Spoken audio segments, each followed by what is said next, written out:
Chapter 8. And God remembered Noah, and every living thing, and all the cattle that was with him in the ark. And God made a wind to pass over the earth, and the waters assuaged. The fountains also of the deep and the windows of heaven were stopped, and the rain from heaven was restrained. And the waters returned from off the earth continually, and after the end of the 150 days the waters were abated. And the ark rested in the 7th month, on the 17th day of the month, upon the mountains of Ararat. And the waters decreased continually until the 10th month. In the 10th month, on the 1st day of the month, were the tops of the mountains seen.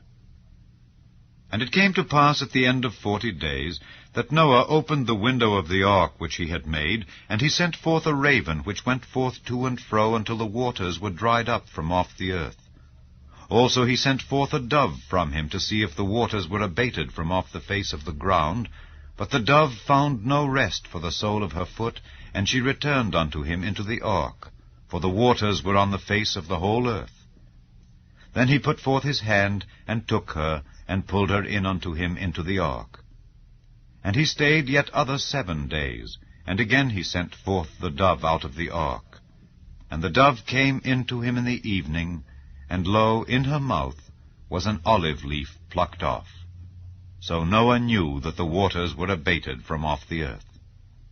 And he stayed yet other 7 days, and sent forth the dove, which returned not again unto him any more. And it came to pass in the 601st year, in the 1st month, the 1st day of the month, the waters were dried up from off the earth. And Noah removed the covering of the ark, and looked, and behold, the face of the ground was dry. And in the 2nd month, on the 27th day of the month, was the earth dried. And God spake unto Noah, saying, Go forth of the ark, thou and thy wife, and thy sons' wives with thee. Bring forth with thee every living thing that is with thee of all flesh, both of fowl and of cattle, and of every creeping thing that creepeth upon the earth, that they may breed abundantly in the earth, and be fruitful, and multiply upon the earth. And Noah went forth, and his sons, and his wife, and his sons' wives with him. Every beast, every creeping thing, and every fowl, and whatsoever creepeth upon the earth, after their kinds, went forth out of the ark. And Noah builded an altar unto the Lord, and took of every clean beast, and of every clean fowl, and offered burnt offerings on the altar.